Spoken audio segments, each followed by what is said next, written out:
Obviously, it's about, siguro may idea kayo dyan, ano, pagka nakita niyo yung ganyang background po natin. So, napakahalaga po nito dahil God is preparing our church for His coming. Pinaprepare po tayo. Talaga magpapasalamat ka talaga sa Panginoon kasi ang Diyos po talagang hindi niya tayo pinababayaan. Alam niyo po, kung talagang naka-aware naman po kayo sa mga bagay na pinapahayag ng Diyos dito sa church po natin, makikita niyo na talagang piniprepare na po tayo ng Lord eh. At yun na lamang po, tayo na lamang po talaga yung may problema kung hindi po natin gagawin yung mga bagay nito. Okay? Dako po tayo sa pag-aaral po natin para mabilis lamang po. Dalangin ko po lahat po tayo is very attentive to this kind of teaching. Okay? Pag-aralan po natin ngayon, how to holy living. Yan, tinatawagan na po tayo ng Panginoon. Iba po, sabihin po natin na tayo po yung matagal na Kristiyano na, ano po. Pero kung minsan hindi pa po natin alam talaga, what is a holy living? Ano po ba talaga ang kahulugan po dito? Pamumuhay ng banal. Kasi kung minsan, ang alam po ng tao, no po, tignan niyo po, mga kapatid sa Panginoon. Minsan kasi, ang alam ng tao, kapag siya marunong mag-pray, that was a holy living. Pag siya nagbabasa ng Biblia, that was a holy living. Pag siya nagsisimba siya, that was a holy living. Tignan po natin kung ano po talaga kahulugan po dito, no po. Para sa ganoon, hindi po natin madaya yung ating sarili pagdating po sa pamumuhay ng banal. Okay, let us get to know about this man na kung saan nagsabi po sa ating itong mga bagay na ito na binasa po natin. And obviously, this is Peter. Get to know Peter. Kilalanin po muna natin ito po si Pedro. Peter journeyed from defeat to victory. Alam po natin, ano po, noon po si Peter po ay naging talunan saan ba? Kasi ang dami pong bagay na ginawa niya, ano? Yung pong bagay na kung saan hindi talaga nakakalugod sa Panginoon. Which people today, Christians today can relate their life accordingly dito po kay Pedro. Tignan po natin, ano po yung ito mga ginawa po ni Pedro dito, then nagkaroon siya ng victory. At yun po yung kailangan na mangyari sa atin, from defeat to victory. Right? So lahat may pag-asa, ano po? Lahat pwede pa.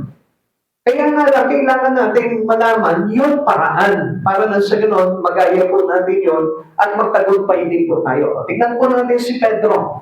He journeyed from denying his Lord to declaring the gospel. Di ba noong una, dininay niya si Jesus, lumayo siya, he set his life apart from Christ. Pero ano nangyari? And after all, ang ginawa niya, natauhan siya at nagbalik siya sa Panginoon at siya po yung nagpahayag, di ba, na mabuting balita tungkol sa kaligtasan. So, ang galing, nakabalik agad po siya, ano po, he journeyed from pride to pointing others to Christ. Naging masyado rin pong tiwala sa sarili po itong si Pedro. Katulad din po natin, marami po mga Kristiyano ngayon, tiwala sa sarili po nila, pero hindi naman po talaga yun ang kailangan ng Panginoon, kundi yung tiwala natin sa Panginoon. Kaya ito po si Peter, yung kanyang pagtitiwala sa sarili lamang po, yung kanyang pride, yung kanyang ego, yun yung nagtulak naman po sa kanya para ang mga tao ay dalhin niya sa Panginoon.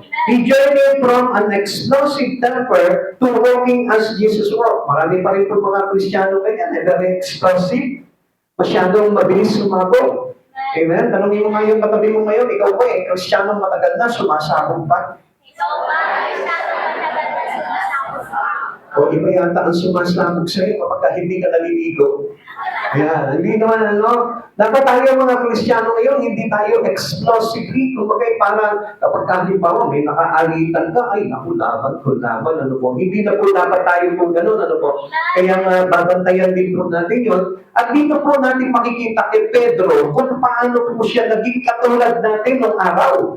Ganun po yung ugali po natin, katulad ng kay Pedro. We deny Christ and we are having a pride, meron po tayong ego sa sarili natin, and then naging explosive temper po tayo. Masyado po tayo mabilis magalit, mabilis na mainis, mabilis na magtampo o mabilis po tayo nang wala sa Panginoon, yun po yung bagay na kailangan ayusin din po natin sa Panginoon for us to walk into the holiness of God. To know Peter well is to know ourselves well.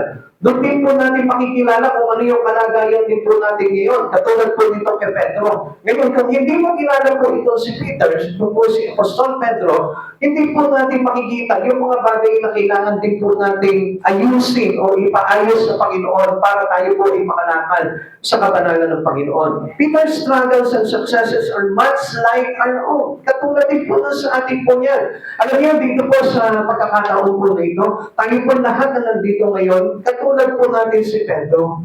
Pero, ang hindi tayo, ang kailangan natin tularan talaga sa Kanya, yung Kanyang naging pagbabalik, yung Kanyang pagkakagumpay. Hindi po siya nanatili into defeat. No one Christian should lead into a defeat. Hindi po tayo kailangan na manatili po tayo doon sa pagkatalo po natin. Kailangan tayo po yung makabawi. Amen? Kailangan tayo yung makarecover. Para na sa ganun, magkaroon po tayo ng victory. Ano po? Kasi God encouraged everyone who defeated by the enemy to rise up and win. Gusto ng Panginoon na tayo po ay bumangon muli at magtagumpay. Ayaw na Lord yung makikita po tayo na nakahandusay na lang. At dinadaan-daanan na lamang po tayo, tinatapakan po tayo ng kaaway. Huwag tayong manatili sa ganon. Let us all learn and be learned to Peter. Kailangan na matututo tayo kay Pedro. Okay. The epistle of begins with praise. Ito pong sulat ni Pedro na ito, nagsimula po ito, pinasimulan niya po ito sa kanyang pagpupuri. Kaya po mababasa po natin, Peter had personal experience with abundant mercy. Kung mababasa po natin dito, ang sabi po sa atin po dito ng kanina binasa po natin, Yaman ang Diyos ang humirang sa inyo ay banal. Dapat kayong magpakabanal anuman ang inyong ginagawa ayon sa nasusulat, magpakabanal kayo sapagkat siya'y banal. Walang itinatangi ang Diyos, pinahahalagahan niya ang bawat isa ayon sa ginawa nito at yamang tinawag niyo siyang Ama, igalang ninyo siya habang kayo'y nabubuhay. Tapos verse 18, ang sabi niya po dito, alam ninyo kung anong tinubos sa inyo ng walang kabuluhang pamumuhay ng inyong mga minanang sa inyong mga magulang. Now, kung pagbasahin po natin ito, he learned to look beyond his trials to triumph. Kasi dito po pinapakita po sa atin ng Lord kung paano yung mga bagay na gagawin sa atin ng Panginoon para hindi po tayo manatiling talunan. Para hindi po tayo manatiling doon sa pamumuhay natin na wala yung kabanalan. Kaya sinisikap mismo ng Diyos na ito na tayo po ay maipabilang niya doon sa kanyang paghahari. Sinisikap ng Diyos na ito sa pangalan ng Panginoon Jesucristo na tayo po ay mailagay niya sa isang pamumuhay na kung saan pamumuhay na mayroong kabanalan. Ngayon,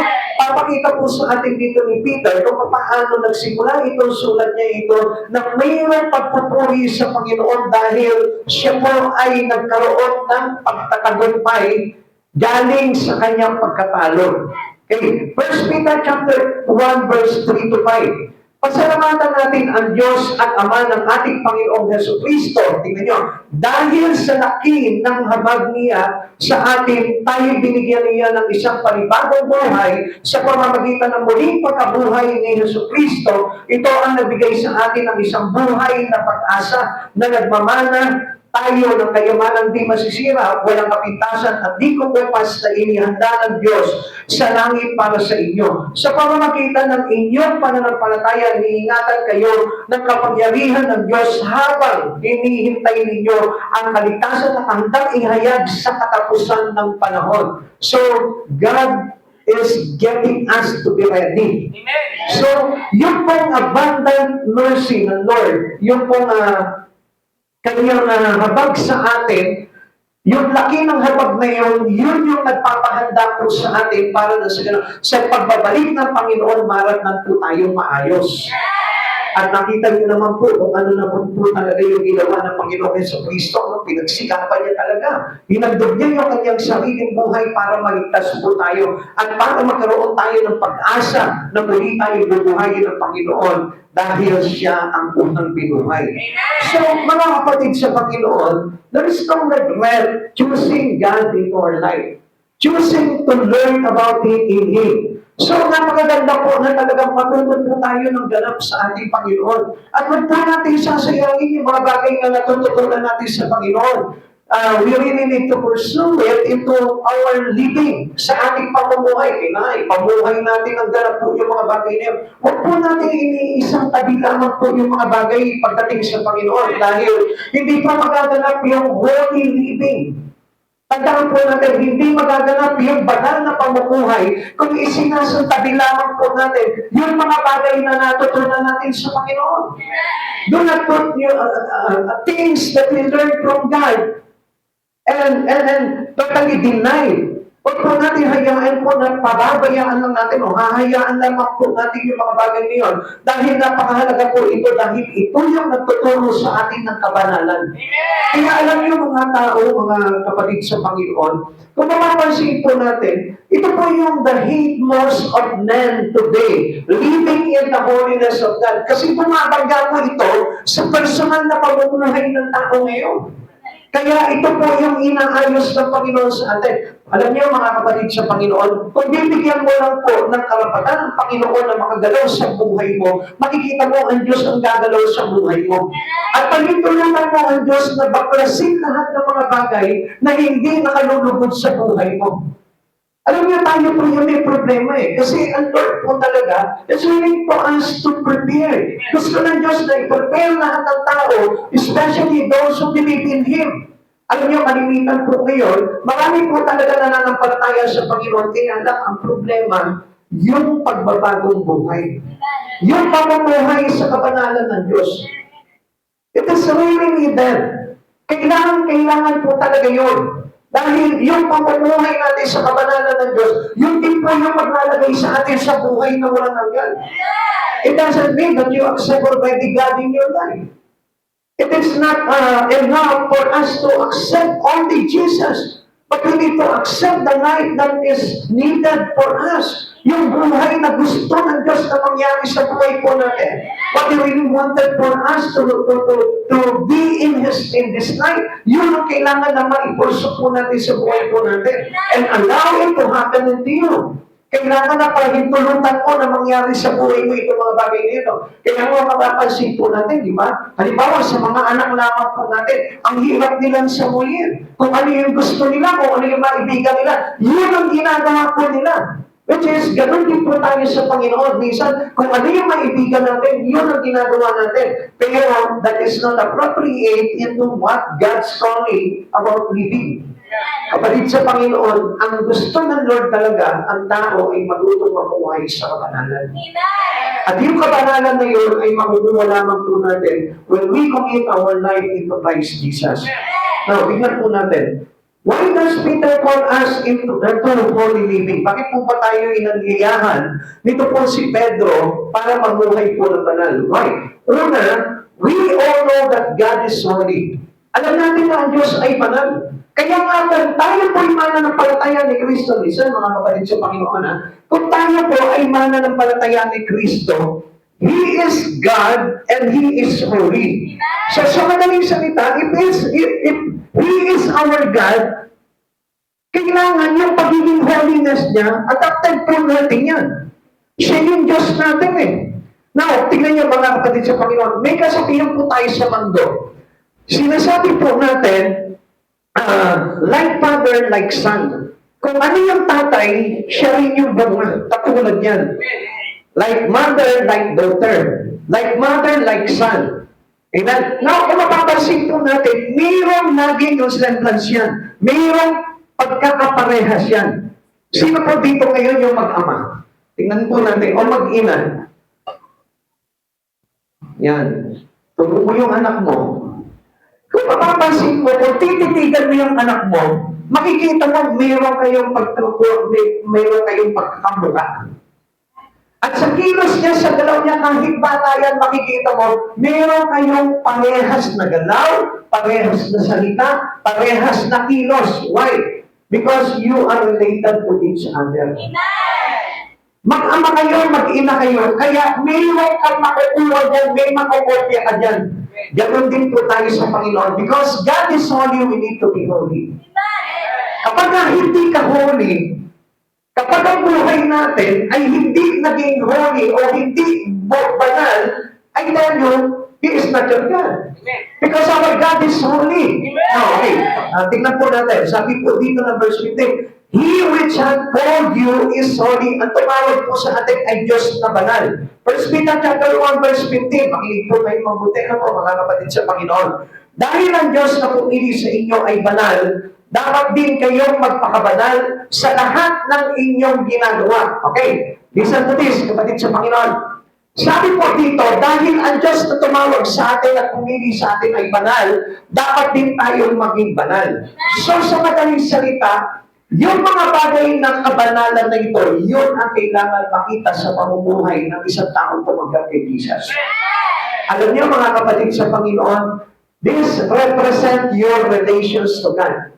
If you are living into the holiness of God, ang ibig sabihin po niyan, may relasyon ka sa Panginoon. Katulad na lang po ng tatay mo sa kanyang anak, makikita mo na dahil mayroon silang relasyon bilang mag-ama, kaya nakikita mo sa kanya yung ugali ng ama, makikita sa kanyang anak.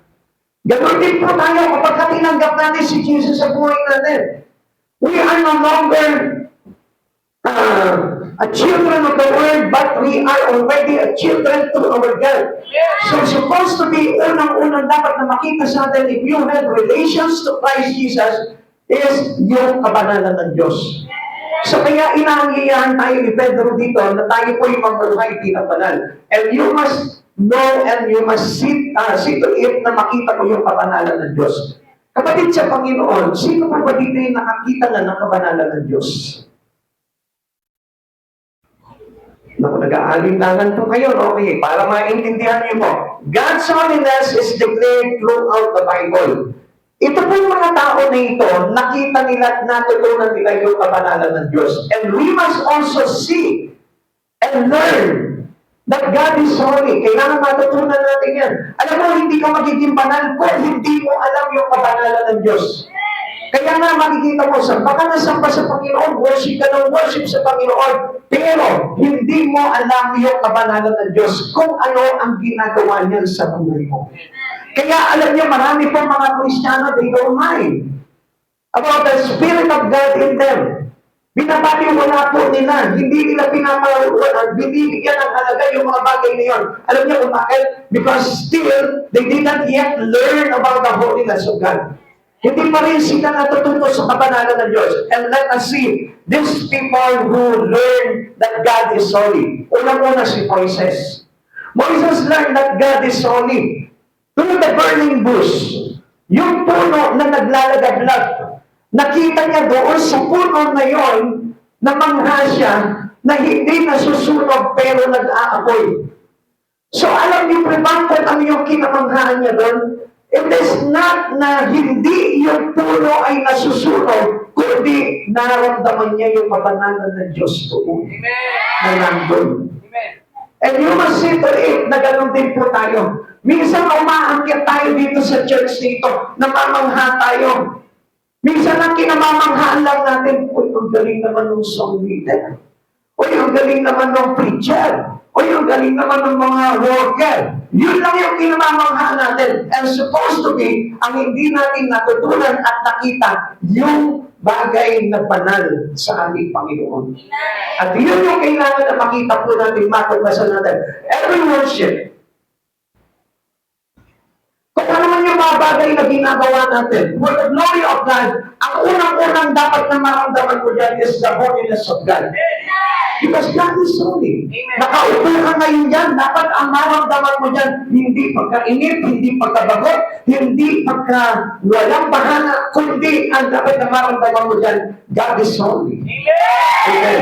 Okay, tignan pa po natin. Basahin po natin, Exodus chapter 3, verse 1 to 6. Samantalang habang nagpapastor si Moises ng kawan ng biyenan niya si Jethro na pari ng Midian, itinawid niya ang kawan sa gawing kanluran ng disyerto at nakarating siya sa Sinai, ang bundok ng Diyos. Doon ang anghel ni Yahweh ang nagpakita sa kanya na parang apoy na nagmumula sa gitna ng isang mababang punong kahoy. Kita-kita ni Moises na nagliliyab ang puno, ngunit hindi nasusunod. Kaya sinabi niya sa kanyang sarili, nakapagtataka naman ito. Tuloy po natin. Titignan ko nga mabuti kung bakit hindi iyon natutubo kayo nagliliyab. Nang lalapit na si Moises, tinawag siya ni Yahweh buhat sa nagliliyab na punong kahoy. Moises, Moises, ano po iyon? Sagot niya. Sinabi ng Diyos, huwag kang lumapit. Hubagin mo ang iyong sandalyas sapagkat banal na lugar ang tinatayuan mo. Ako ang Diyos na sinamba ng iyong mga ninuno, ang Diyos ni Abraham, ni Isaac at ni Jacob. Tinakpan ni Moises ang kanyang mukha sapagkat natatakot siyang tumingin sa Diyos. So ano nakita niya po dito? Actually, nakita niya yung burning bush. Pero, ang ipinakita sa kanya ng Panginoon doon, it is not the burning bush, but the holiness of God. Kaya nung pagkaklasin niya, ano ba ito nangyayari dito? Katakatalo ba ito na hindi nasusunod? Kaya anong ginawa sa kanya ng Panginoon? Ito. Huwag kang lumapit dito. Sapagkat ang lugar na ito ay banal. So, ngayon mga kapatid sa Panginoon, minsan umaakit ka sa church, ano? O kaya naman, minsan nagpe-pray ka. Minsan nagbabasa ka ng Bible. Pero, ang hindi natin makita dito is God is holy. Amen. Umabalik ka din nararamdaman mo. You felt something in your deep. Nararamdaman mo sa kaibuturan ng iyong puso na mayroon ka nararamdaman. Pero, minsan hindi yun yung pinapahalagahan natin eh. What we got inside is the most important that we need to know what it is. Kung ano yung bagay na yun. And I tell you the thing na kapag bukuan sa puso mo, yung parang ang gaan ng pakiramdam mo, ang sarap sa feeling mo, na parang naglulubag yung iyong kalooban, that was the presence. That was the holiness of God. Yung bang galit na galit ka, tapos pinaglulubag yung kalooban mo. Meaning, nababaklas yung mga bagay ng mga unholy things in you because the holy things comes inside of you. Pag pumasok yung bagay na banal sa buhay mo, lalabas yung mga bagay na unholy. Amen? Naintindihan mo natin? Kaya doon napapain daw natin o natutuklasan natin na itong Diyos na ito, banal talaga. And one thing, yung bang halimbawa na tayo po ipon-puno ng kasalanan, tapos tinanggap mo si Jesus sa buhay mo, parang lumumag yung iyong kalooban. There's conviction inside. Yun po yung kabanalan ng Diyos na naglilinis sa atin sa lahat ng karumihan. Okay, God's holiness is declared through our Bible. Isaiah learned that God is holy. Isa pa ito si Isaiah. Ito yung si Isaiah, nakita niya yung kabanalan ng Diyos. Alam niyo, sa iba't ibang pagkakataon, ipinapakita sa atin ng Diyos yung kabanalan niya. Nag-alam niyo po, nung araw, nung nasa magulo po ang aking buhay, nakita ko po yung kabanalan ng Panginoon nung tayo na tinanggap ko siya. At doon ko nakikita na something changes, little by little, gradually, nagkaroon ng changes yung buhay ko. And that was because of the holiness of God. Yung dati hindi ka nagsisimba, ngayon palasimba ka na. Yung dati hindi ka marunong magtaas ng kamay kapag nag-worship, ngayon, you lift your arms to the Lord. I tell you, isa yun sa kabanalan ng Diyos na naranasan mo sa buhay mo. Kapatid sa Panginoon, yung pagpapasumamba sa Panginoon, yun yung kabanalan ng Panginoon na pumasok sa buhay mo. Tignan po natin itong kay Isaiah, ano po? Tignan po, ha? Isaiah chapter 6, verse 1 to 8. Noong taon na namatay si Hari Uzias, nakita ko si Yahweh na nakaupo sa isang napakataas na trono. Ang laylayan ng kanyang kasukutan ay nakalatag sa buong templo. May mga serapin na kanyang ulunan at ang bawat isa ay may 6 na papa. 2 ang nakatakip sa mukha, 2 ang sa paa, at 2 ang ginagamit na panlipad. Sinasabi nila sa isa't isa ang ganito, banal, banal, banal si Yahweh na makapangyarihan sa lahat. Ang buong daigdig ay puspos ng kanyang kaluwalhatian. Ulit po natin. Sa lakas ng kanilang tinig ay naiyanig ang mga pundasyon ng templo at ang loob nito'y napuno ng usok. Sinabi ko, kawawa ako sapagkat ako'y ay isang makasalanan at mula sa isang lahing makasalanan. Mapapahamak ako sapagkat nakita ko ang hari, si Yahweh ang makapangyarihan sa lahat. Pagkatapos may isang sirapin sumipit ng baga mula sa altar at lumipad patungo sa akin. Itinampi niya ang baga sa aking mga labi at sinabi, ngayon na idapit na ito sa iyong mga labi, pinatawad ka na at nilinis na ang iyong mga kasalanan. At narinig ko ang tinig ni Yahweh na nagsasabi, sino ang aking ipadadala? Sino ang magpapahayag para sa atin? Sumagot ako, narito po ako. Ako ang inyong isugod. Now, ang dami dito nasaksihan dito sa Isaias na dapat alam mo at matutunan mo yung kapanalan ng Diyos ay dumating na para sa iyo.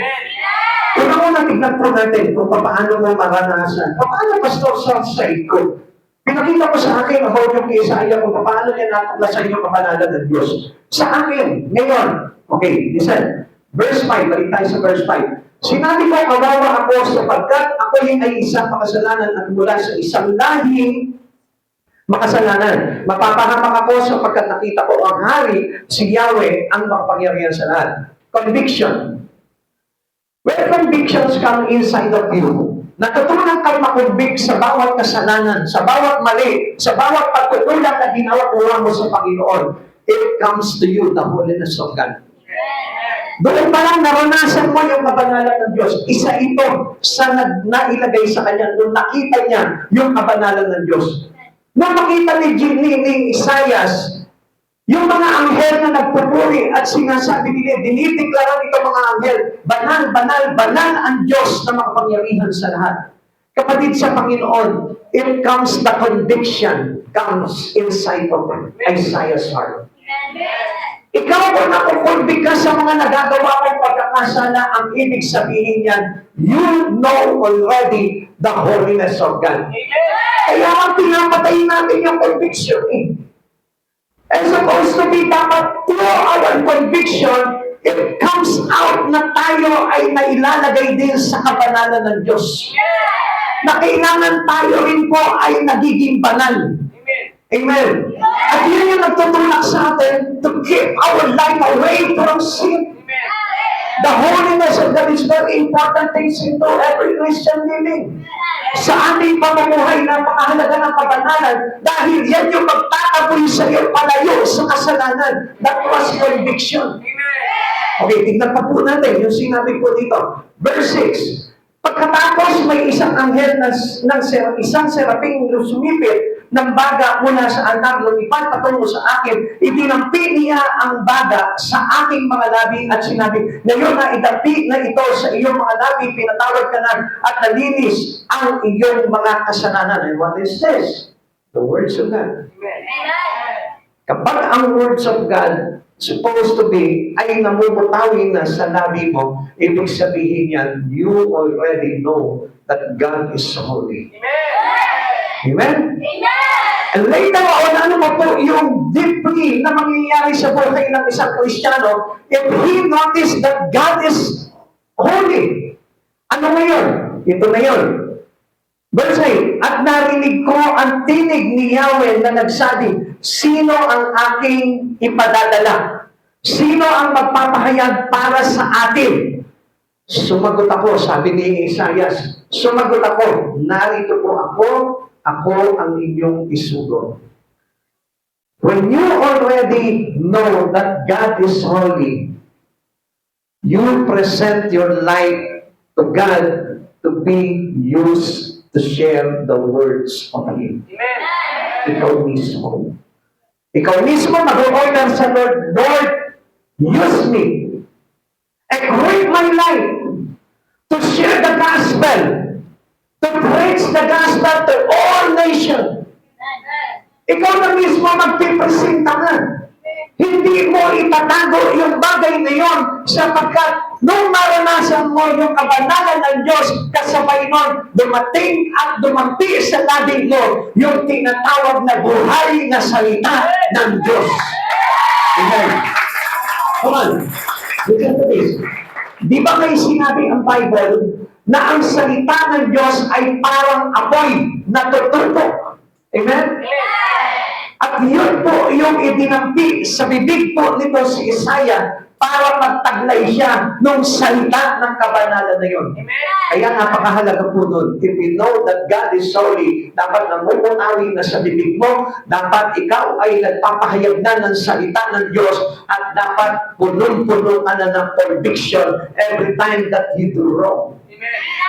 Amen? Kapag may nagagawa kang mali, at hindi nakalulugod sa Panginoon, dapat papatayin ka ng conviction mo para mamatay yung mga bagay na hindi ka lugod na ginagawa mo. Amen. Kaya na malimit, nahihirapan po talagang maglingkod ng isang tao sa Panginoon kapag ka hindi niya alam yung God's holiness. Yung God's holiness na yun yung aayos ng buhay ng isang tao. Kaya nga po, kung minsan, alam niyo mga kapatid sa Panginoon, ang paglapit po at paglilingkod sa Panginoon is our willingness. Yung willing po tayo na ipasakop talaga ang buhay natin sa Lord. Yung willing tayo na ipabaklas lahat ng mga unwanted things in our life. Yung mga unholy things na willing tayo na patanggal lahat ito sa Panginoon. Ganun po yung totoong paglilingkod sa Panginoon. We commit our life to Him. Okay, tingnan pa po natin po ito. God's holiness is declared throughout the Bible. Through John learned that God is holy. Ito naman po kay Juan. Paano niya po nakita yung kabanalan ng Diyos? Pahayag chapter 4 verse 8. Ang bawat isa ay may tiga-anim na pakpak at punong-puno ng mga mata sa harap at likod. Walang tigil ang kanilang pag-awit araw-gabi. Banal, banal, banal ang Panginoong Diyos na makapangyarihan sa lahat na siyang nakaraan, kasalukuyan at darating. Come on, listen. Parang may similarity po sila ni Isaiah sa noon. Sapagkat iisa lamang naman po talaga ang Diyos nagpapatunay. At yun din po yung supposed to be na dapat na makita po natin. That He is holy, holy, holy God Almighty. Dapat na makita po natin yung bagay na yun. God's holiness is unchanging. He is unmoved by shifting moral standard. Minsan kasi alam nyo, para bagang inilalagay na natin sa kalagayan po ng ating pagbabago ng kabanalan sa buhay natin, yung pamantayan ng mga pag-uugali ng tao. Minsan nakala natin, okay pa ito. Alam niyo, mga kapatid sa Panginoon, even in our dress, even in our clothes, dapat nababanaag po sa ating ang kabanalan ng Diyos. Minsan binabaliwala natin, older times na tayo ngayon, new generation na tayo na, I tell you, ang Diyos, ang kabanalan ng Diyos is unchanging. Hindi mababago yan. Kaya nga sabi dito, is unmoved by shifting moral standard. Hindi mababago yan. O bakit? Kahit naman maigli ang short ko, kahit naka-sleeveless ako, kahit medyo may pagka-skinny ako, nandito ang kabanalan sa lungkot. No. Mali po yun, mga kapatid sa Panginoon. Even though yung tao. Yung lifestyle natin, kailangan ilagay natin into the holiness of God. Hindi natin pa pwedeng baguhin yung bagay ngayon. Hindi nababago yung kabanalan ng Panginoon. According lang doon sa pamantayang moralidad ng isang tao. Kapatid sa Panginoon, huwag natin i-please yung pamumuhay natin na acceptable to God. Ang sabi niya po sa atin, offer your life as a living sacrifice, holy and acceptable to Him. Kapatid sa Panginoon, mayroong mga bagay sa Kristiyano that is unacceptable to Him. Especially those unholy things. Yung pamumuhay nating unholy. Let's say, halimbawa, yung pag-awit lang natin ng mga rakraka, alam niyo po ba yun? Hindi po talaga acceptable sa Lord yun. Yung mga masasamang mga awitin, hindi acceptable sa Lord yun. It is not a holy living. That is not a part of a holy living. Yung mga vices natin, yung mga nakakasima sa ating mga katawan, that is not a part of a holy living. It is unholy things. Amen. And especially the things that we do that cause to us sin. Yung mga bagay na ginagawa natin na nagdudulot sa atin ng kasalanan, that is not acceptable to God. Ulitin po sa inyo, Romans chapter 12, verse 1, offer your life as a living sacrifice, holy and acceptable. Yun lamang pong banal at katanggap-tanggap sa Panginoon. Yun lang po, yun talaga tinatawag na holy. Come on, mga kapatid sa Panginoon. Maraming mga Kristiyano, kuminsan, isinesegregate na po nila yung bagay na yun. Dahil sa pagkakakala nila na accepted na sa Panginoon dahil we are on a new generation. Kala nila yung standard na babago. Pero I tell you the truth, walang pagbabago yun. Gusto pa rin makita ng Lord na nasa maayos kang pananamit. Gusto pa rin ng Diyos na nasa maayos kang pananalita. Gusto pa rin makita ng Diyos na nasa maayos ka na pagpapamilya. We will someday stand before this Holy One to give an account of ourselves. Magsusulit po tayo sa Panginoon. At pagdating po ng pagkakataon na yun, lahat ng bagay na ginagawa natin, pagsusulit natin sa Lord. Sabi po na Romans chapter 14, verse 11 and 12, sapagkat nasusulat, sabi ng Panginoon, dahil ako'y buhay, ang lahat ay luluhod sa harap ko, at ang bawat isa ay magpupuri sa Diyos, kaya bawat isa sa atin ay magbibigay sulit sa Diyos. Kaya nga, lahat ng mga pitaging banal ng Panginoon, lahat ng mga adopted holiness comes from God, kailangan po yan gumagawa sa Panginoon, sa pangalan ng Lord. Holiness gained through Christ when we become followers to Him and serve. Napakahalaga ng paggawa natin sa Panginoon. Kasi ipagsusulit natin yan. Verse 9, kaya bawat isa sa atin ay magbibigay sulit sa Diyos. So, yung mga bagay na yun, ihaharap natin sa Panginoon. Ano ba yung naging pamumuhay mo dito ngayon? Kaya nga, before His coming, before the coming of Christ Jesus, ayusin mo. Pupunihin mo na lahat ng mga bagay na mga unwanted things, yung mga unacceptable things na nasa pamumuhay mo ngayon. Alam niyo, hindi naman po mahirap yan eh. Kung halimbawa, mahilig ka magsuot ng mga mahahalay na damit, huwag ka magsuot mo. Madali lang naman yun. Kailangan ba talaga na gano'ng kaikli yung mga suot mo? Kailangan ba talaga? Skinny talaga yung dating natin? Di ba kailangan yun? Kailangan ba? Ang lalaki nagka-crop top na rin. Di ba? So, parang hindi na po nagiging kalugod-lugod sa Panginoon. Halimbawa, yung mga yung mga unwanted speak natin, yung mga speaking natin, na kaya naman natin pigilan yung bagay na yun eh. Kung gugustuhin lang natin, as a true Christians to God. Now, tingnan po natin kung ano po yung bagay na isinusulong sa atin ni Peter. Ikalawa, the goal is holy living. Ang gusto talaga na isulong sa atin ni Peter, ni Pedro, yung pong pamumuhay ng banal. Kaya nga sabi dito, be ye holy, for I am holy. Magpapabanal kayo dahil ako'y banal na Diyos. So sabi ng 1 Peter chapter 1, verse 16, sapagkat nasusulat, magpapabanal kayo sapagkat ako'y banal. So ang Diyos po mismo nagmumuknahi sa atin, banal akong Diyos. Kung magpapatawag kayo sa akin bilang ang mga anak ko, kailangan magpakabanal din kayo. Hindi natin pwede na God, we encourage God to place His holiness into us. No, hindi ganun eh. Hindi pa pwede na, Lord, accept who am I. Tinanggap tayo ng Panginoon talaga. Pero ang problema, hindi niya matanggap na tayo nagpapatuloy sa maruming pamumuhay. Hindi po pwede kailanman natatanggapin tayo sa maruming pamumuhay natin. We need to cleanse our life. Kaya nga, sabi nga noon, habang tayo naghihintay ng pagbabalik ng Panginoon, tayo'y manatiling nagpapakalinis. Napakahalaga niyan, kapatid sa Panginoon. Kaya nga, separate your life into the worldly system. Inuwi mo yung buhay mo doon sa mga tao na kung saan nagtutulog sa inyo ng impluensya para maging masama ka. Sa mga tao na nagdudulot sa iyo ng impluensya para magkasala ka. And you must separate your life into them.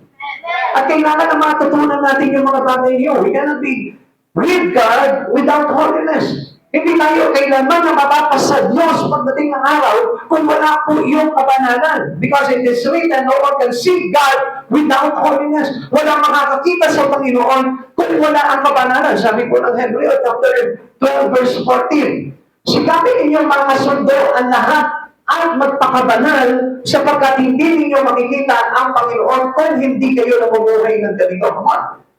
You are a Christian. You have a holy God. Amen. Pero how come na Christian ka, na meron kang banal na Diyos, pero galit na galit ka pa sa kapwa mo? Tingnan mo yung matabi mo. Marahil hindi ka diyan galit, pero merong iba na galit ka. Inis na inis ka. Halos gusto pa sakalin na siya. How come that you have a holy God in your life? Alam niyo po ba ang ibig sabihin po dito ni Pablo? Okay, basahin ko po sa inyo para lang sa ganun maintindihan niyo po itong bagay na ito. Okay. Ito po ang Hebrew chapter 12, verse 14. Pursue peace with all people and holiness, without which no one will see the Lord. Sabi po dito, ano po? Walang makakakita sa Panginoon kung wala ang kabanalan. Alam niyo po ba kung anong ine-emphasize po dito? It emphasizes the importance of striving for both peace in relationship and personal holiness. Ibig sabihin, yung pakikipagkapwa mo, kailangan nandun din yung kabanalan. Hindi magiging banal yung pakikipagkapwa mo, yung pakikipagkapwa tao mo, kung ikaw mismo galit ka palagi dyan. Come on, mga kapatid sa Panginoon, yung mga merong explosive temper dyan, baguhin po natin yun sapagkat hindi yung pamumuhay na banal. Yung mabilis sumabog, yung meron lang hindi magandang marinig, isabog na agad. Ang mga adik. Hello, come on. Ini-emphasize ng Lord dito, yung kabanalan na hindi maglalagay sa atin ng galit po o hinanakit sa kapwa. Amen. O, basahin ko pa po sa inyo. Highlighting that true spiritual experience with God requires commitment to both. Both relationship, you commit your life to God and you commit your life into people. Kailangan maganda ang commitment mo sa kanila. Kasi kung ano yung ginawa mo sa kapwa mo, ginawa mo sa Panginoon eh.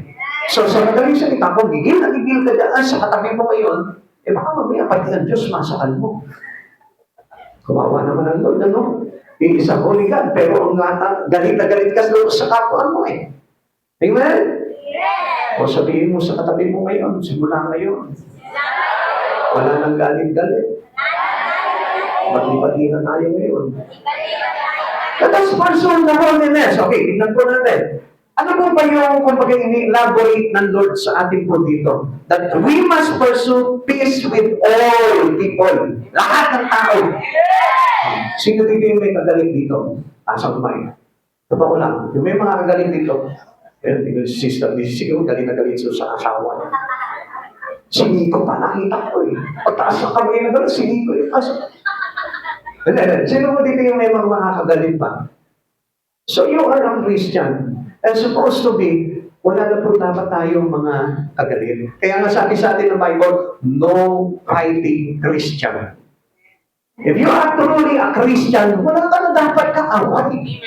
So may mga samaan ka man ng loob, balikan mo ng pag-ibig. Amen. O, tignan po natin ito. Pursue peace with all people. This command encourages believers to actively seek reconciliation and harmonious relationship with others. Makipagpatikahan. Makipagkasundo ka agad. At kailangan hindi lang pakikipagkasundo, kundi magkaroon kayo ng tinatawag na harmonious relation. Amen? Pag sinabing harmonious relationship, ang ibig sabihin, magiging maganda yung pakikitungo nyo sa isa't isa. Amen? Yun yung pwede na kayong halimbawa, mag-giggle to each other. Hindi gigilan, ha? Giggle, ibig sabihin yung lagi na kayo nagkakasiyan, lagi na kayo nagkakatuwaan, di ba? Yung mga gano'n na hindi na yung kumagay, simple ka pa dyan. Pag hindi ka nakita, ano? So kapatid sa Panginoon, yun yung hinahanap ng Diyos sa atin to reconcile to each and everyone. Amen. Tuloy po natin. Ano po bang itong holiness nito? This refers to a commitment to living a life that reflects God's character. Yung makikita sa atin daw, yung karakter ng Panginoon, yung kabanalan ng ating Panginoon. Being set apart for His service and avoiding sin. Ibig sabihin po nito, yung tayo po mismo, umihiwalay na tayo sa mga magkasala. Amen. It's not just about outward behavior, but also about inner transformation and spiritual growth. Yun. So sa madaling salita, hindi lang makita panlabas, kundi maging sa loob. Nagkakaroon tayo ng kalaguan sa Espiritu. Kasi kung minsan, marami po mga Kristiyano, plastic pa rin. Kung minsan, naka-smile sa iyo, pero pagtalikod lang. Minsan, hingitihan ka, nasama na rin, hi, sister, pagtalikod.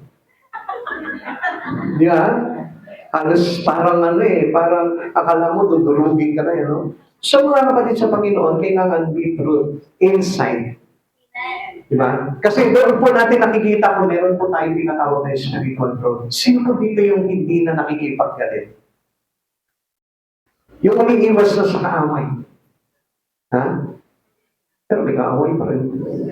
Sino dito yung hindi na nakikipag-away? Yung kahit awayin siya, smile lang siya, forgive agad siya. Wala? Naku, wala pa pala totoong Kristiyano dito. Ano po? So, learn from from our God who is holy. Matututo tayo doon sa ating Panginoon. Without which no one will see the Lord. Sabi ko dito, kung hindi po tayo magpapakabanal, wala pong hindi natin makikita ang Diyos. This highlights the crucial link between holiness and a genuine relationship with God. Ito yung nagpapatotoo na talagang genuine talaga yung relasyon mo sa Panginoon. Na kapag tayo po mismo nagpapakabanal, so meaning, maganda na po yung relasyon natin sa mga tao, sa mga nasa paligid natin. Ang ibig sabihin po niyan, genuine yung ating relasyon sa Panginoon. Amen? So sabi dito, sikapin ninyo mga sundo ang lahat at magpakabanal sapagkat hindi ninyo makikita ang Panginoon kung hindi kayo mamumuhay ng ganito. You must adopt this kind of living. Kailangan matutunan po natin. Mistaken goal are successes, wealth, public praise. Minsan dito lamang po tayo nakarelay Minsan alam niyo po yung ginugol natin, minimithi lamang po natin. Ano po yun? Yung mga magtagumpay tayo, yung yumaman tayo, o yung tayo po ay mapapurihan ng mga tao. Goals based on earthly gain will disappoint us. Hindi po natin mapapakinabangan to. Ang dapat na ginugol po natin is how to live a holy life. Kung paano po tayo mabubuhay bilang banal o living the brings eternal reward. Ito po yung maglalagay po sa atin sa buhay na hanggang kaya ito po yung dapat na piliin po natin. Hindi po yung yumaman ka lang sa mundo dito, hindi po yung makamal ka lang ng pera, yumaman ka, dumami ang ari-arihan mo. Hindi yun yung pinupursutan talagang totoong tao, totoong Kristiyano na may relasyon sa Panginoon. Kundi ang pinakamimili niya sa buhay niya ay walang iba, kundi yung pamumuhay ng may kapangalan. Start now. Hindi pa huli ang lahat. Pinipare-prepare pa lang tayo ng Panginoon. And soon, makikita mo ang sarap talaga mamuhay sa kapanalan. Although alam natin, lahat tayo, meron pa po tayo mga mistake, meron pa po tayo mga nagagawang pagkakamali. Pero, dapat nakabigin po natin agad yun. At huwag natin ipamuhay yun. Huwag tayo malunod doon sa ganung bagay, kundi tayo po lahat ay kailangan mabalik po tayo sa tagumpay. Amen?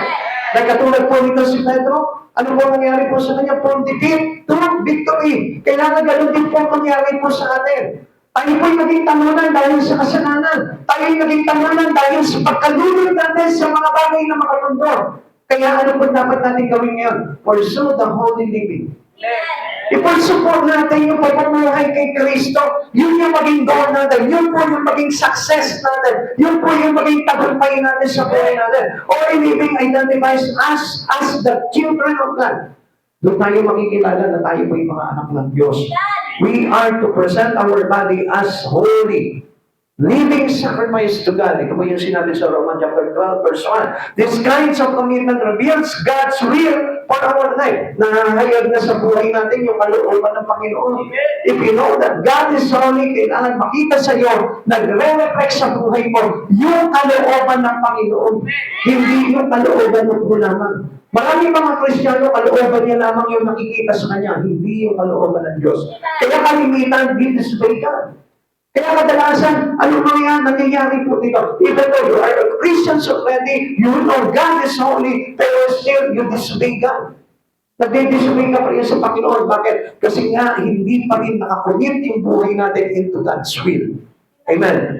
Basahin po natin. Romans chapter 12, verse 1 and 2. Kaya nga mga kapatid, alang-alang sa masaganang habag ng Diyos sa atin, Ako'y nakikiusap sa inyo na ialay ninyo ang inyong sarili bilang isang handog na buhay, banal at kalugod sa Diyos. Ito ang karapat-dapat na pagsamba ninyo sa Diyos. Huwag kayong makiayon sa takbo ng mundo ito. Sa halip, hayaan ninyo baguhin ng Diyos ang inyong pag-iisip upang maunawaan ninyo ang kanyang kalooban. Sa gayon, magagawa ninyo kung ano ang mabuti, kalugod at ganap na kalooban ng Diyos. Yan lamang kalagay. Pag tayo po, hindi na tayo umayon or let us unfocus into the worldly system, doon natin makikita yung kalooban ng Diyos. Hanggat tayo'y lulod na lulod pa rin sa mga bagay na makasanlibutan, gusto ko po na malaman mo, kailanman hindi mo masisik o hindi mo matutuklasan yung kalooban ng Diyos. Hindi mo matututunan yan, even though you are a Christian, you listen to the word daily. But still, nandun ka pa rin, lulod ka pa rin sa kapuntuhan. I tell you the truth, hindi mo matutuklasan talaga kung ano yung kalooban ng Diyos. We can only learn about the truth in His will kung tayo po mismo magkakaroon ng commitment sa Kanya. We submit our spirit to God. We submit our life to Him. We submit our words, all thy words to Him.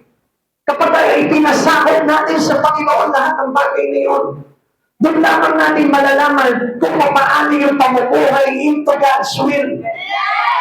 Hindi ka na madadaya ng pera mo, hindi ka na madadaya ng kaibigan mo, hindi ka na madadaya ng mga bagay na ginagawa mo sa mundo. Dahil if you submit the whole things in you to God, ang Diyos na ang maghahari doon. Ang Diyos na ang maunguna doon sa mga bagay na yun. Peter tells us to see Jesus as our examples of holy living. Tingnan niyo po yung pamumuhay ni Jesus. And this is the right kind of living that we ever have in our life. Yun yung kailangan na pamumuhay na meron po tayo. Ang hirap naman ng pastor. Grabe, hindi ko man lang nakita nagkakwatsa si Jesus. Hindi ko man lang nakita nakapag-videoke pa ito si Jesus.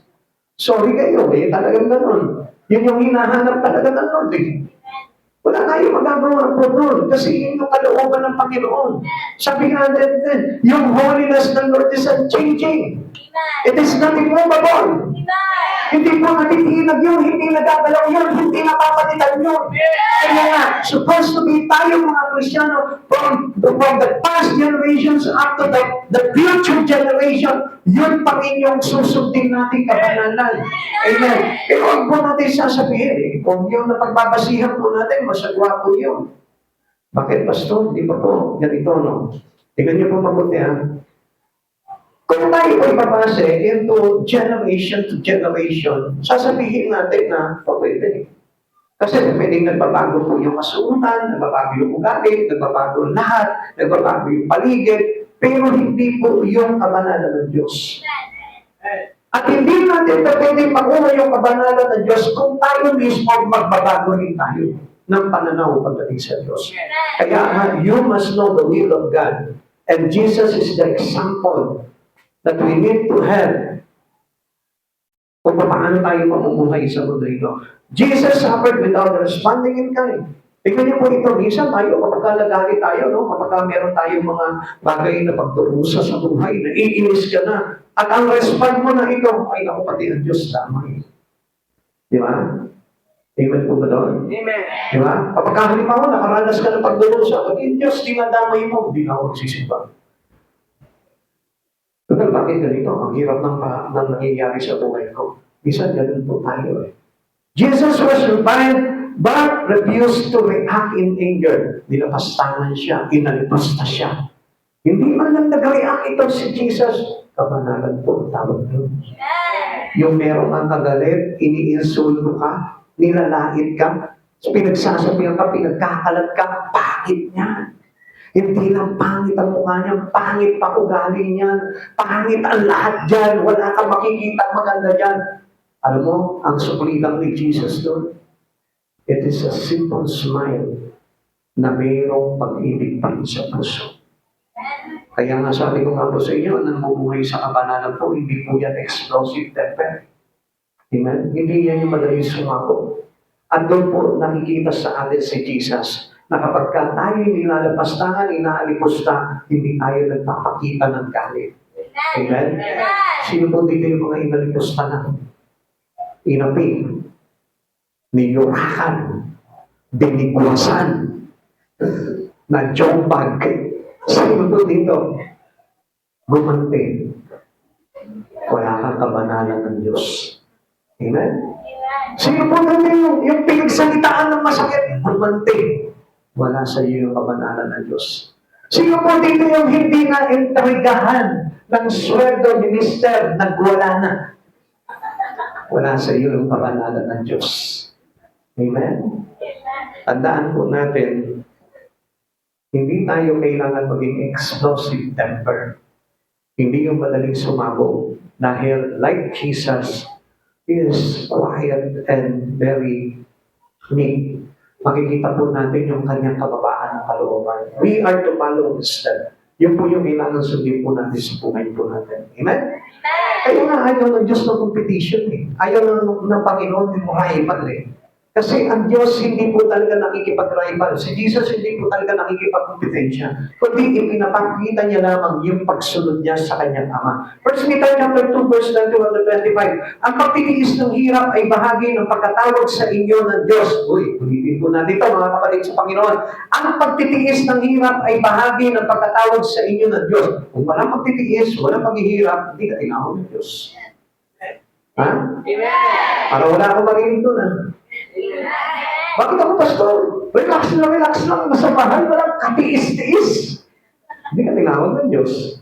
Pero ang sabi po dito, ang pagtitiis ng hirap ay bahagi ng pagkatawag sa inyo ng Diyos sapagkat nang si Kristo ay magtiis para sa inyo, nag-iwan siya sa inyo ng isang halimbawa na dapat ninyong lubos na tularan. Hindi siya gumawa ng anumang kasalanan o nagsinungaling kailanman. Nang siya ay insultuhin, hindi siya gumanti ng insulto. Nang siya ay pahirapan, hindi siya nagbanta. Tuloy po natin. Sa halip, ipinaubayan niya ang lahat sa Diyos na makatarungan kung tumatol. Sa kanyang pagkamatay sa krus, pinasa niya ang ating mga kasalanan upang tayo'y mamatay na sa kasalanan at mabuhay ng ayon sa kalooban ng Diyos sa pamamagitan ng kanyang mga sugat, kayo'y pinagaling sapagkat kayo ay tulad ng mga tumang naligaw. Ngunit ngayon, kayo'y nanumbalik na upang sumunod sa pastor na tagapagpangalaga ng inyong mga kaluluwa. Is Jesus. So, ibig sabihin, natin tayo yung mga naligaw, gano'n yung mga uwagi natin. Hindi yung naligaw na lang, so, nasaan na ako. Isa pa pagtang ganito. Hindi yun. Ang ibig sabihin ng mga naligaw tayo ng tamang pamumuhay. Yung pamumuhay natin, it is not the same with Christ Jesus. It is opposite the life of Jesus. Kaya ngayon, nung tayo matagpuan itong ating pastor na ito, tayo ngayon ay hinahawan ng Panginoon ng kanyang mga pag-uugali. Kaya yun yung kailangan na matutunan po natin as a Christian. Hindi yung nagsisimpa tayo. Hindi yung magsisimpa ka tapos mamaya may kaaway ka na. Nagsisimpa ka, nagbabasa ka ng Bible, nagpe-pray ka, tapos mamaya kung nabigkas ka na ng mga salita ay masasama na. Hindi po ganun ang kailangan natin. Kailangan we must learn the step on how Jesus lived in this place, in this earth. Kung paano namuhay si Jesus, nasaksiyan po natin dito sa mundo ito, ganun din po dapat ang ating pamumuhay. Ikatlo, grace bridges the gap. Now, kung hindi dahil po sa grasya ng Panginoon, sa biyaya ng Diyos, hindi po magdudugtong itong bagay na ito para tayo po'y magkaroon ng kaligtasan. Yung biyaya na kaloob ng Diyos ang nagdugtong muli sa atin, sa ating Panginoon. Kaya wala po tayong magagawa po doon. Kundi yung pagsunod natin sa Panginoong Jesucristo, yung pamumuhay na katulad ng kay Kristo, doon tayo magkakaroon ng tawag dito, yung bridge, yung tawag sa bridge, tunay na mag-uugnay sa atin sa Panginoon. Kaya it is not enough to accept only Jesus, but there is something that never changes in your life. Gusto ko malaman mo, kapag tinanggap mo si Jesus sa buhay mo, may mga bagay na nagbabago na dapat sa iyo. At yung pamumuhay na ni Jesucristo, yung makikita sa buhay po natin. Focusing on God's holiness brings convictions of sin. Katulad nga po nung nasaksihan po dito, no? Dito po si Isaiah, no? Noong kung saan siya po ay nakonvict, nakita niya, naku, mamamatay ako dahil nasaksihan ko ang Diyos na banal sa buhay ko. Now, tingnan po natin, God is holy and we are not. This could bring despair. Kaya nga mga kapatid sa Panginoon, dito ba na natin napansin? If we still live into sin, nawawalan ng pag-asa ang buhay natin. And you know that Our life in this earth is despair. Kawalan ng pag-asa. Yung pamumuhay dito sa mundong ito, naglalagay po sa atin into sin. At yun yung kawalan ng pag-asa. And you must accept Jesus and learn how to live like Jesus. Yung matuto po tayo na mamuhay na katulad po kay Jesus, and we learn that our life must be separated from the world. Yun po yung hindi matanggap po ng tao eh. Na kailangan pala natin mahiwalay talaga sa mundo para na sa ganon, matuto tayo lumakad accordingly sa kapanalan ng ating Panginoon. What can we do to bridge the gap between us and God? Wala tayo magagawa doon. Only God. Siya lamang yung magdudugtong sa atin para tayo po ay maligtas. Kaya nga kapatid sa Panginoon, we cannot bridge the gap through good works. Hindi po yan sa ating mga gawa naman po. Naligtas ka, gumawa ka sa Panginoon. Huwag kang gagawa kung wala ka pang kaligtasan. Marami po kasi na gumagawa lamang po ng kabutihan, tumutulong sa kapwa, tumutulong sa mahihirap, pero yung kanyang relasyon sa Panginoon still broken. Kailangan niyo po muna ayusin natin. We need to bridge the gap through our Christ Jesus.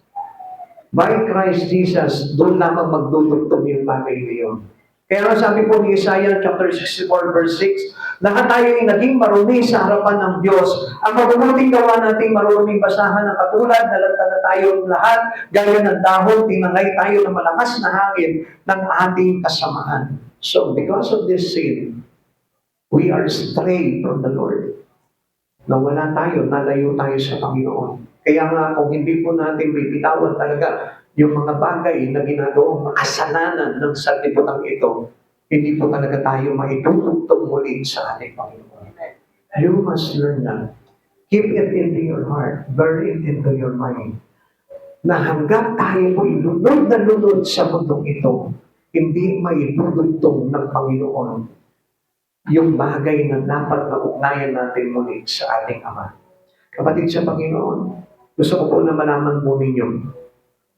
Kaya tayo gumagawa dahil sa habag. Dahil sa grace ng Lord na tinanggap natin. Dahil tayo maligtas. We cannot bridge the gap through religious ceremony. Umatin ka man ang umatin. Mag-worship ka man ang mag-worship. Linggo-linggo, every Wednesday, kahit na mag-devotion ka pa. Kung hindi mo babaklasin yung mga maling pamumuhay, paano wala lahat yun? Kaya nga, ang hinahanap talaga ng Panginoon is the one who live holy. Yung pamumuhay na may kabanalan. Lagay mo doon. Kumakanta ka, kantahin mo yung mga bagay na banal. Bagay na makakapagpuli sa Panginoon. Sumasayaw ka.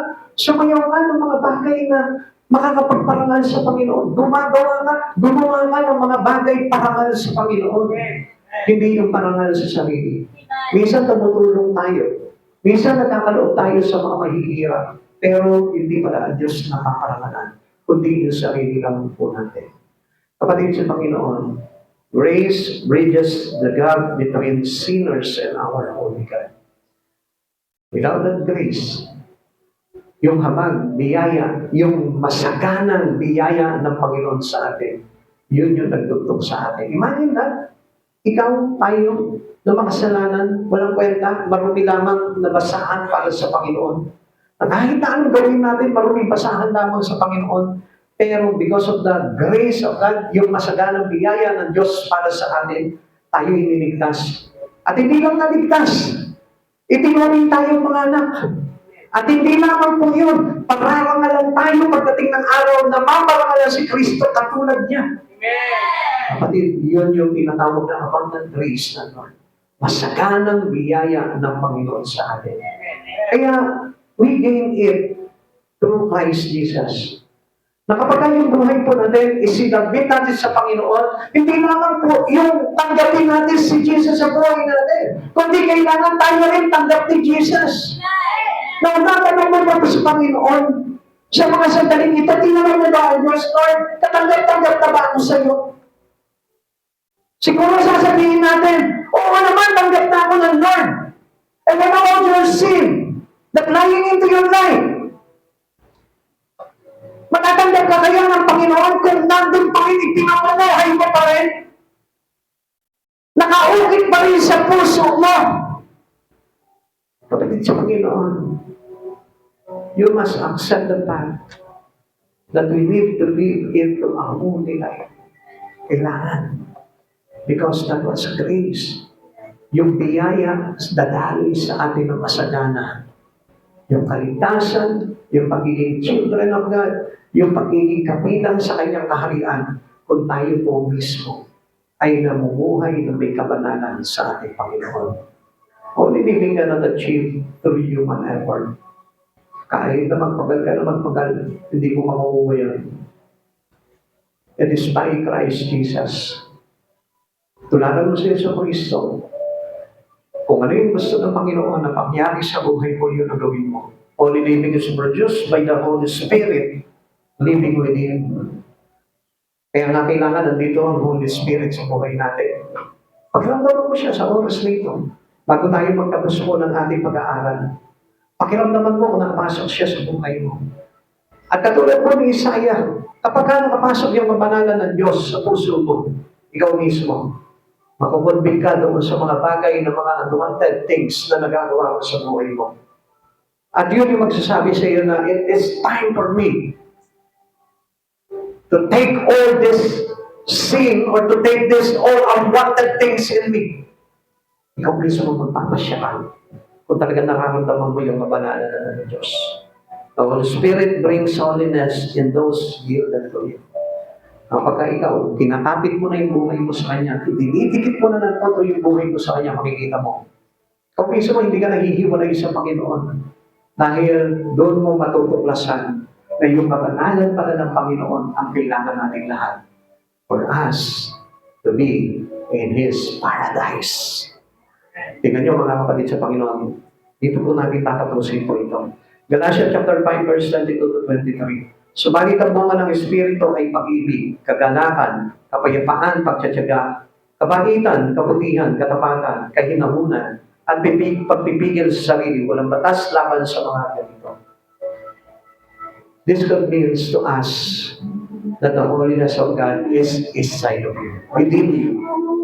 Pag meron ka nito mga bagay na ito, diyan nagre-reflect yung kabanalan ng Diyos sa buhay mo. At sa oras na ito, pag-aralan mo ito, tignan mo, nandito na ba yung totoong pag-ibig?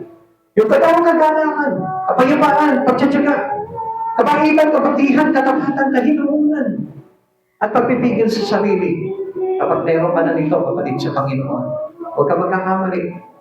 Dahil ito yung nagdedeklara na ang kabanalan ng Diyos ay pumasok na sa buhay mo kung meron kang tinatawag na fruit of the Spirit.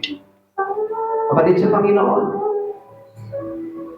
gusto ko po na pagnilayan nyo itong mga bagay na ito sapagkat this is how God prepared every one of us for His coming. Ay po natin tumayo. Habang sumasamba ka sa oras na ito sa Panginoon, pakiramdaman mo, if God's holiness is within your heart, pakiramdaman mo ngayon sa oras na ito. Tignan mo kung halimbawa na nakukumbig ka. Pagnilayan mo yung pamumuhay mo. Ito ba yung gusto ng Lord na pamumuhay na meron ako?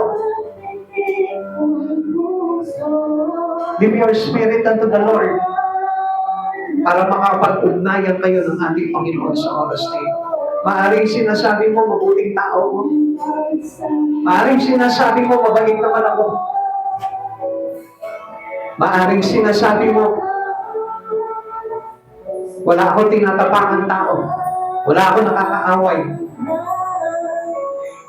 Tignan mo ako sapat na itong mga bagay na ito. Baka mamaya meron ka pa mga bagay na nagagawa na hindi pa kalugod-lugod sa Panginoon. People of God, over your life as a living sacrifice, holy and acceptable to Jesus. This is how we need to learn from our relations to God. Ito yung bagay na dapat natin matutunan. Having a relations to God, kailangan magtaglay tayo ng Espiritu ng ating Panginoong Jesucristo na maglalagay sa atin sa kabanalan ng Diyos. And without the holiness of God, we cannot see God. Hindi natin masusumpungan ng Panginoon kung wala ang kabanalan sa buhay natin. This is the right time na pagsisihan po natin. Let us all repent our sin to God. Ikupisan mo sa Kanya ngayon sa oras na ito yung iyong mga pagkakasala. Ihingi mo ng tawad sa Panginoon ng mga kasalanan. Kung mayroon ka pa nagagawang pagkakasala, ipalinis mo sa Panginoon, huwag kang titigil at hindi nababaklas yun. Huwag kang hihinto. And do not depend unto your own strength. You cannot do it alone. But you can do it with Christ Jesus. Come on. Alam ko na ang bawat isa sa atin mayroong pang bagay na dapat baklasin sa kagbutulan ng ating puso. And let us all repent to God. Hingin natin sa Panginoon yung paghingi ng pagpapatawad at tulungan tayo ng Diyos upang mabaklas yung mga bagay na dapat baklasin sa ating katauhan para tayo makabilang sa paghahari ng Diyos. At nakikita ka ng Panginoon ngayon. Nababasa niya yung puso mo. He's willing to accept your confession. He's willing to accept your repentance. Come on, people of God. Humble yourself before the Lord. Inutos mo sa oras na ito magpakumbaba ka sa Panginoon.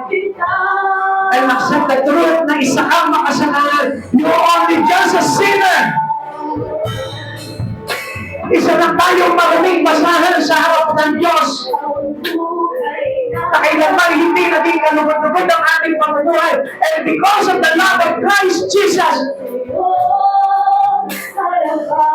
we've been saved. Sa oras na ito, magkakit sa Panginoon. Tinatagpuan ng Panginoon.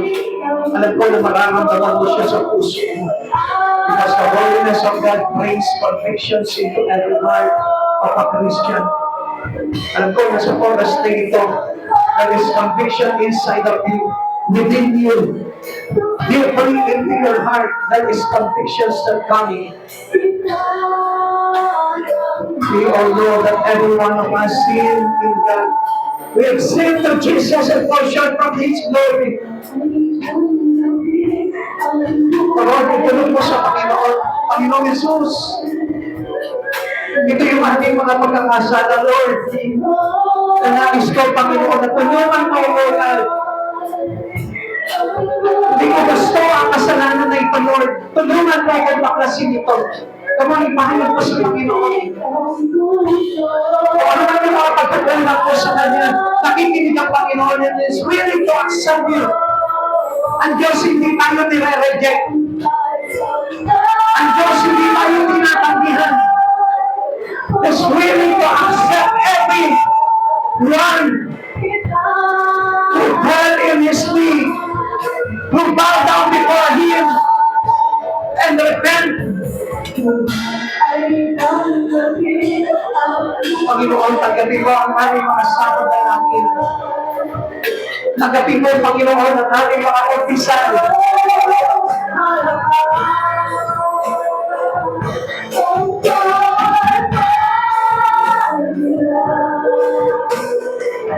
Humingi kami ng tawad, Panginoon Jesus, sa lahat ng aming mga karumihan, sa lahat ng marunong pag-iisip, sa lahat ng karumihang puso, sa lahat ng mga gawa namin hindi kalugod-lugod sa iyo.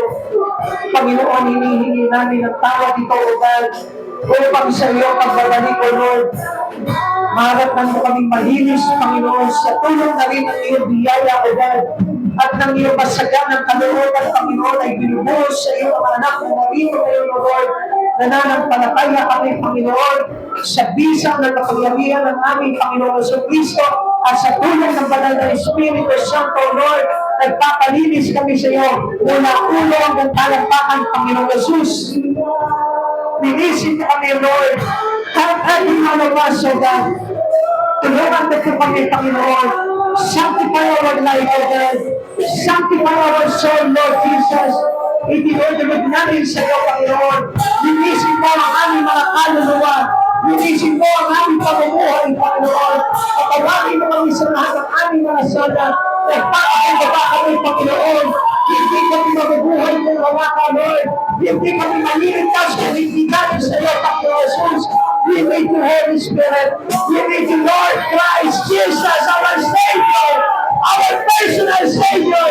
We accept you, O God, in our heart, O God. Pagkamihan mo ang buhay nito, Lord. Pagkamihan mo ang aming pamilya, Panginoon. Pagkamihan mo ang aming mga mahal sa buhay, O God. And into your grateful name, O Lord. Panginoon, alam namin, O God, gagawa ka, Panginoon, sa buhay namin ito, O God. You made the completion for every one of us, O God. Lord, ililigtas mo ang bawat isa, O God. At tutulungan mo kami magtagumpay, Panginoon. Hindi mo kami pagkakayaan, O Lord. Hindi mo kami iiwanan, Panginoon. Panginoon, nagsusuma mo ang iyong mga anak, O Lord. Batid mo ang aming mga kasalanan. Batid mo ang lahat ng aming karumihan, Lord. Batid mo ang laman ng aming mga puso. Patawarin mo po kami, Lord. Panginoon, natatakot po kami, Lord. Na baka hindi kami mapabilang sa iyo, Lord. At sa oras na ito, Lord, isinasamo namin sa iyo dakilang pangalan at sa iyong kabanalan, Panginoon. Patawarin mo po kami lahat, O God, sa bawat pagkakasala namin, Lord. Minsan, Panginoon, nahihirapan ka namin, O God. Minsan, Panginoon, kami pa nakaka-insulto sa iyo, Lord. Minsan, Panginoon, binabaliwala ka namin, O Lord. Hihingi kami ng tawad sa mga bagay na ikaw, God. Minsan, Lord, nakakalimot kami sa iyo. Subalit, ikaw pa rin yung Diyos na nagpapaalala sa bawat isa amin, O God.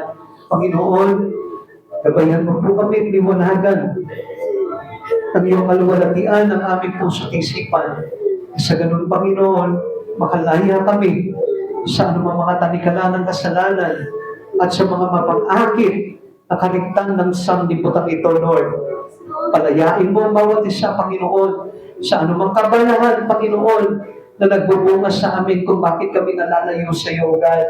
Panginoon, palayain mo po kami sa anumang pangatanikalang ito na pumipigil sa amin, O Lord, upang magbigay kami ng ganap na aming buhay para sa iyo.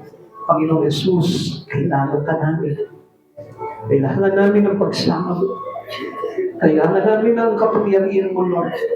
Kailangan namin, Panginoon, ang biyaya mo. Panginoon, kailangan ka namin, Lord. Kailangan ka ng lahat, Panginoon. Kailangan ka namin, Lord. We cannot live without you, Lord Jesus. Batid mo, Panginoon, walang saysay ang buhay namin, God. Batid mo, Panginoon Jesus, na mapapahama kami sa ganitong palagayan namin, O God. Please, Lord, pahintulutan mo kami, Panginoon, na tawagin ka sa pangalan mo, Panginoong Jesus. Sabi mo, Panginoon, lahat ng tumatawag sa iyong pangalan ay maliligtas. At sa pangalan mo, Panginoong Jesus, we call your name. Tinatawagan namin ang pangalan mo. Tinatawagan ka namin, Panginoon. Tinatawagan namin ang kabanalan mo, Lord. Mag-aari ang kabanalan mo sa buhay ng bawat isa na dito, Lord, please. Papakumbaba kami lahat, Lord.